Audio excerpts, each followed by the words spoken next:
go this way. Come on. There we go.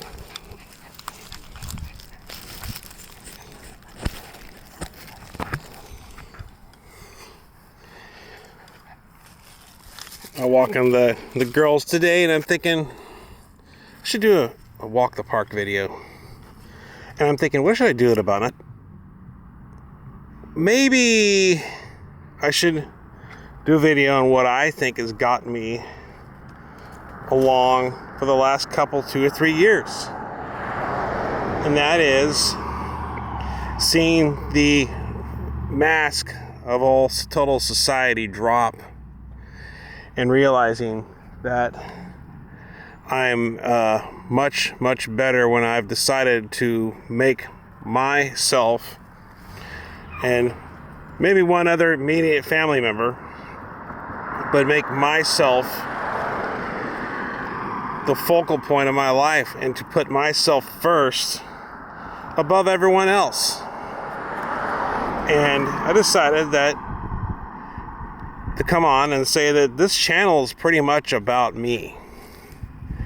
I don't think I'll ever ingratiate myself into any online community or any real life community fully. I mean, I could go join a couple clubs or something, but fully. I've learned that typically when I do start working for free, I typically have a tendency to kind of give too much. Maybe that's my problem. And the Pareto principle kind of sort of kicks in, and maybe I just kind of reach and do everything I possibly can do for the whole effort. And I thought that maybe now that I put myself first, and now when I'm in the middle of a group effort, I'll say, that's enough. I'll tell myself, that's enough. I've given enough. Let it go. Let them finish it. Let them finish the work, whatever it is we're working on. And I kind of learned to put myself first, to not worry so much about the problems of others and the rest of the world, including this channel. And it feels, I have to say, I really don't see myself ingratiating into the greater community. And occasionally I'll drop a name of a knife maker that I admire or somebody that I learned something from. But for the most part, I don't think I'm ever going to even show my knife collection or factory knives from manufacturers or companies unless, well, I'm not showing anything unless it's made by me. Maybe I'll incorporate an accessory or something made by somebody else if I ever decide to start selling again. But for the most part, everything on this channel is going to be me. It's going to be made by me. It's going to be about me. It centers around me. And that's where I need to be. That's where my life has gotten better, when I kind of let everyone else's journey be their journey and I focus on my journey. Example, one time there was a endeavor at work where they needed to pay for some sort of something or other that happened to a relative of another person. And I said to myself, well, I should give them $20. I should help them a little bit. And I thought to myself, well, this week, if I paid that extra money, I could get my Roth IRA contributions caught up much faster if I just didn't pay that money out to somebody. And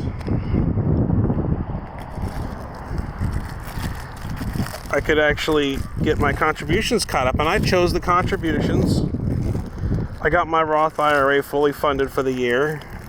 The person in mention, their relative wound up dying anyway, and I was just kind of like, well, it is what it is. But I got my contributions done, and I felt good about it. I felt that I was good about it. Of course, I'm not a complete knave or Neanderthal. my dog here made a mess and I'm going to pick it up. That doesn't mean, just because I put myself first doesn't mean that I can't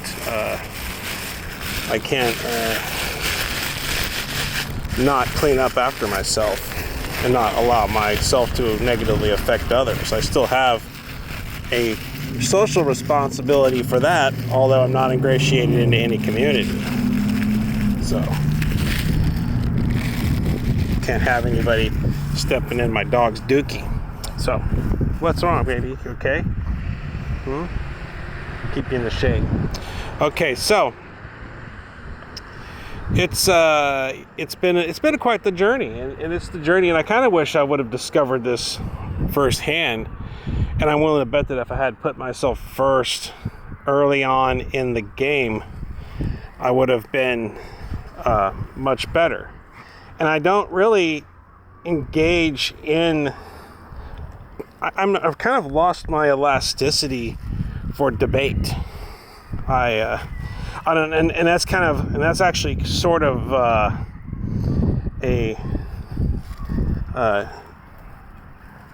it's I've heard some physiological reasons for that, which is a little startling. I've heard some commentators talk about phenomenons like that of people losing their ability to have a liberal opinion, and that that there are actual physiological traits to that, which are a little alarming because it shows age.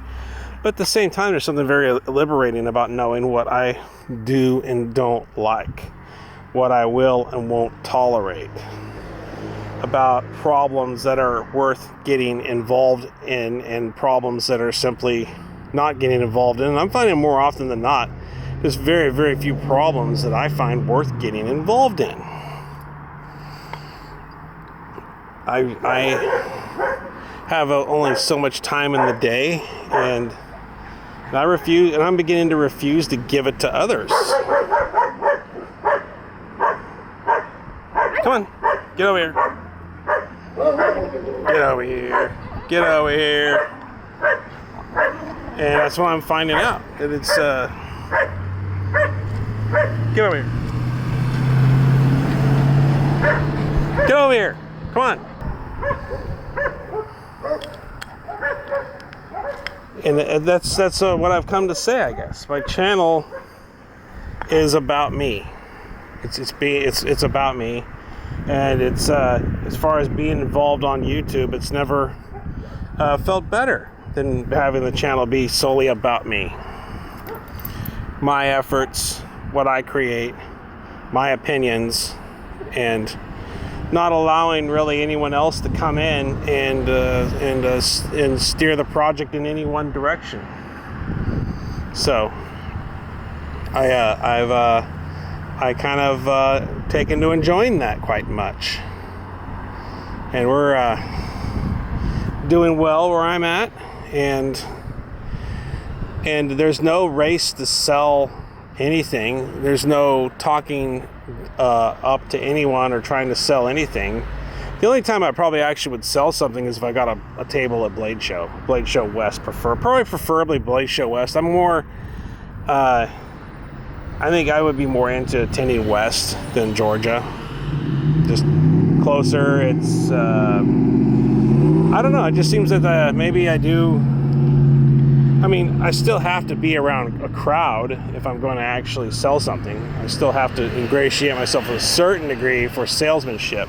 And don't get me wrong, salesmanship is a skill that it's transferable. It can be transferred to other places. Salesmanship is an important skill that I think everybody should learn. And I'm sort of at the point now where it's kind of like practicing what some call the taking touch, where I'm serving others, but through serving others, I get to get what I want. If it's in that salesmanship service capacity, selling people things. But at a point now, I'm not really into negotiating prices. Oh, that would have been cool if he flipped it. That would have been some very valuable content. Flipping a ranch truck. Oh, that would have been awesome. I would have turned the camera to that immediately. The video would have been about a Gen Zer who flipped his ranch truck. That would have been awesome. But it's going to be interesting to see what happens. I lost my train of thought. But yeah, it's salesmanship is still a valuable skill. It's a transferable skill. It's a skill that everybody, I think, should learn.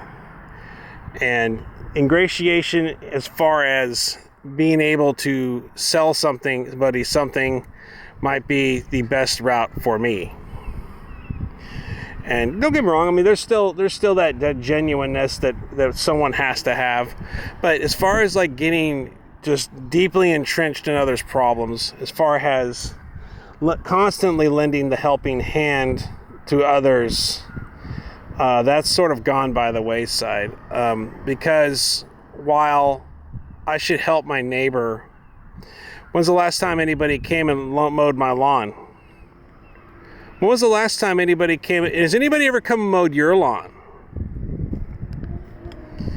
Have you ever been in a one-sided relationship with a in a neighborly sense or a friendship sense where it was all one way, where they never, or maybe someone felt that that it's good to be generous, and that person takes the generosity but never reciprocates. And not that person should reciprocate.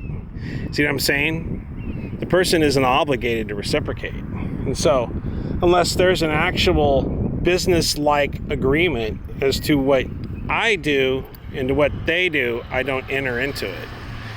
Because I've gone and mowed friends and neighbors' lawns and helped people with their efforts before, but nobody's ever come mowed my lawn. Nobody's ever came to help set up my shop. And did I ask them? Well, no. But I've told people about it, and where I volunteered to help, did they ever raise their hand to volunteer to help? Oh, no, because they have more important things to do. Because some people get through life by manipulating other people to help them. That's some people's way. Case in point, long time, an old man had wanted me to jumpstart their car, and so I went out and helped him. And my dad looked at me and says, "Are you crazy? You could have hurt your car doing that." Now, I don't know. Could I have hurt my car doing it or not? It's an older model electronic fuel injected pickup.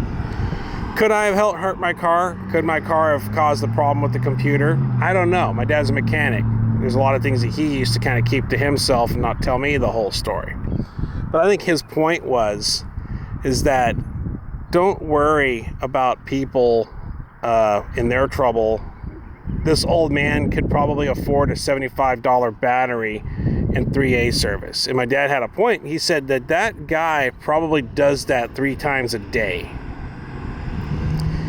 He probably has no job. He's probably like maybe, I don't know, retired or something. And he probably does that 3 times a day. And get this other guy at work that would come up to me and tell me that someone's car won't start in the parking lot. And I'm like, okay. And this time around, I knew not to put my vehicle on the line. And I said, well, they're going to have to call somebody. That's their problem. And this guy, I think he came to me about 3 times, if not more, and said that this guy that I used to work with, and said that someone's car battery is out in the parking lot and they need a jump. And I'm like, well, why the hell are you telling me? Finally, I said, why do you tell me this crap? I don't need to know. I don't care.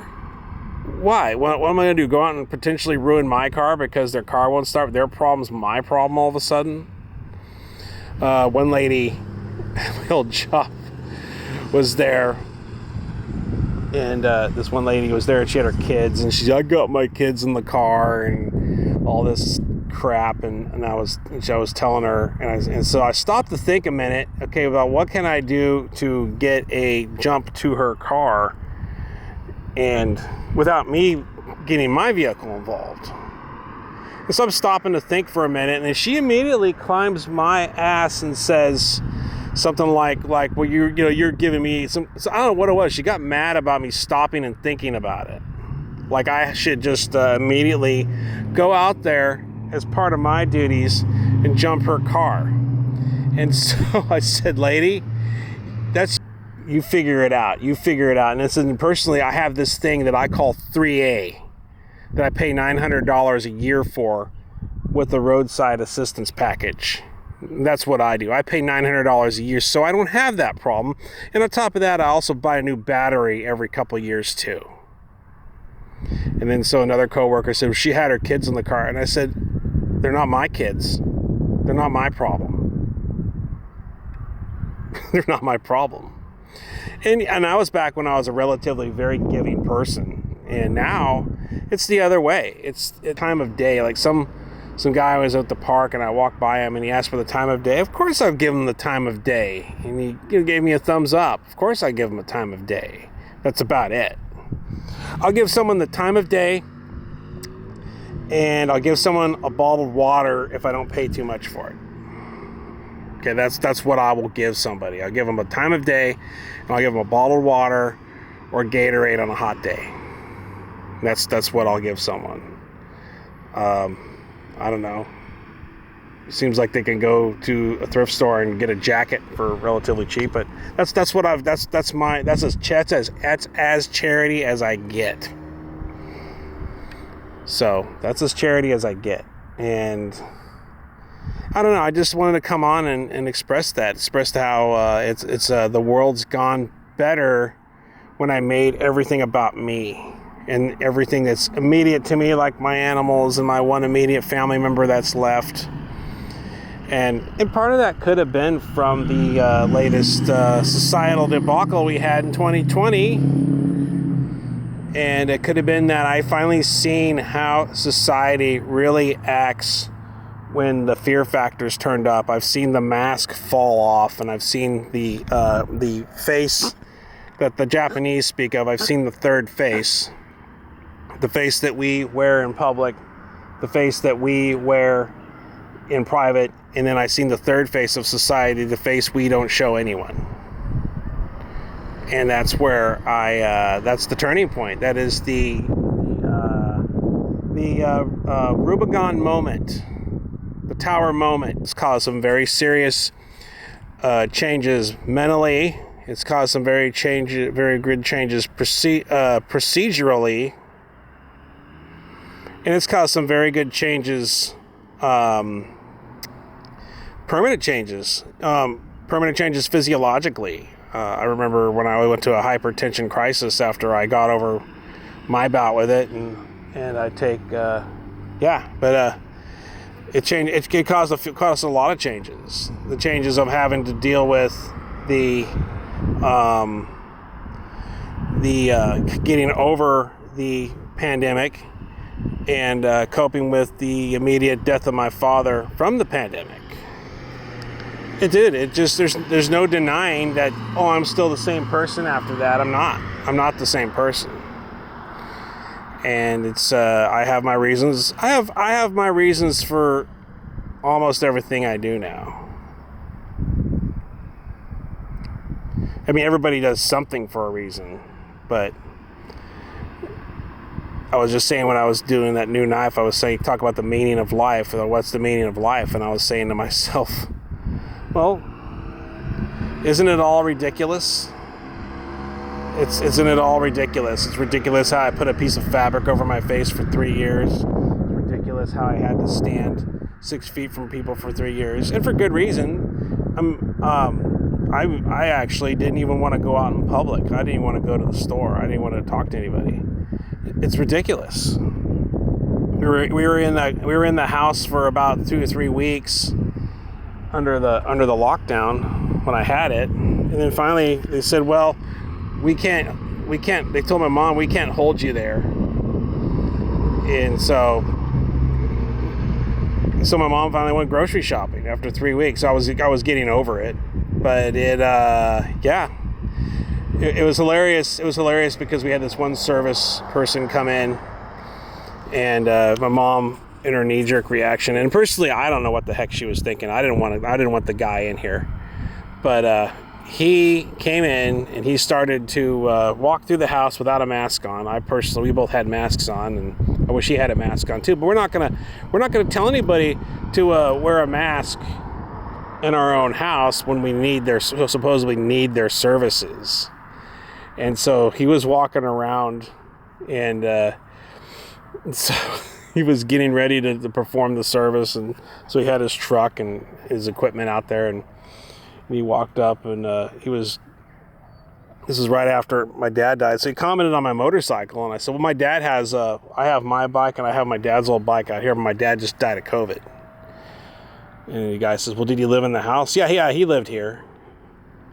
And he lived here, and I just got over COVID myself. He just died from COVID. He died in the house. No, he died in the hospital. They took him away. I mean, it's been weeks since, he's been about 3 weeks since he's been here.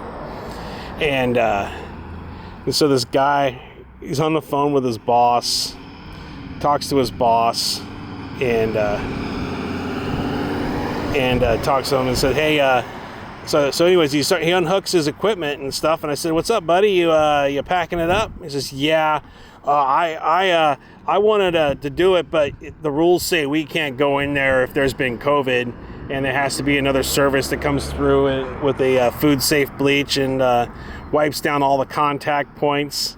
So here's Mr. No Mask coming in, and then the minute I talk about how I had COVID, and he says that and I guess his wife worked in medical care too, and then he said, well, it would be nice if if later on, if you provided that blood test or whatever, or that COVID test that you're clean, we'll come back. And I looked up at my mom. I said, I don't think you're coming back, buddy.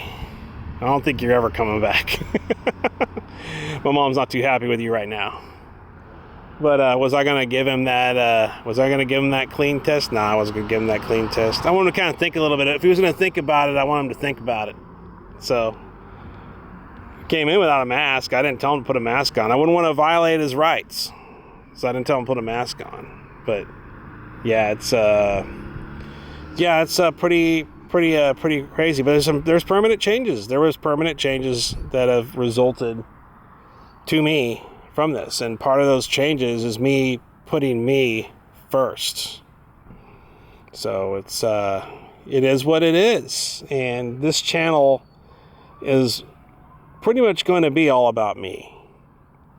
And it's kind of funny, but if we go back 10 years and we look at the most successful gun-tuber channels on YouTube, what's the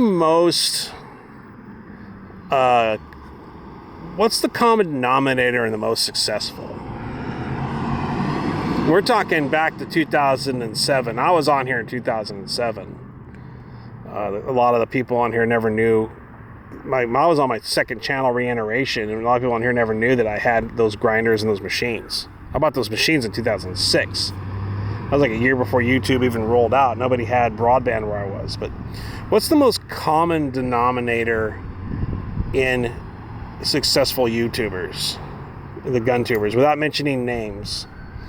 And that is, I can't really notice them getting involved with other members of the community, of the so-called YouTuber or social media community. They never really mixed it up. It was always, their people were their own friends and stand-ins, or there were people who maybe wanted to become YouTubers and maybe they would pick them up and show them the ropes, but it was never anybody with their own thing starting their own thing. It was always, they always made sure the channel revolved around them and the content they produced. And those were the most longest running successful YouTubers, and they're the ones who stayed out of the mix and stayed on their own paths. Those are the most successful.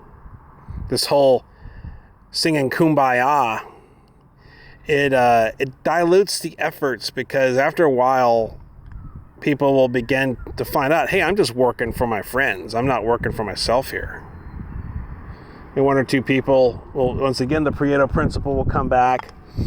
One or two people will be successful. And usually those people that are most successful, you got to ask yourself something. Notice, are they doing the heavy lifting, or is it the other guys? Are they the least giving? Or is it the guys giving it all and helping everybody and their brother that are most successful? Most of those types of people, I never hear from anymore. It's always the ones that put themselves first that have had the lasting marks and successes. So just an observation of mine. I don't know, maybe I'm wrong. Maybe somebody will notice something. Well, the so-and-so did. He helped everybody and their brother. But as far as building the brand, building the channel, as did that guy get involved with a lot of the other YouTubers? Maybe he did. But I noticed in the GunTuber end, it's usually the people that stayed in their lane wound up doing the best. And some can be said about first mover advantage too, in market saturation, things like that. But the whole community lingo, I notice it's the people who weren't involved with community that in the end made it. So I don't know, just kind of floating some ideas. Is this a ramble? Is this a rant? I don't know. I don't really rant. I mean, rants to me usually involve like ending with me picking the camera up and throwing it against the concrete or something. So I'm not doing that, obviously. So don't worry about the haters. Just let the haters worry about you, and I'll see you all in the next one.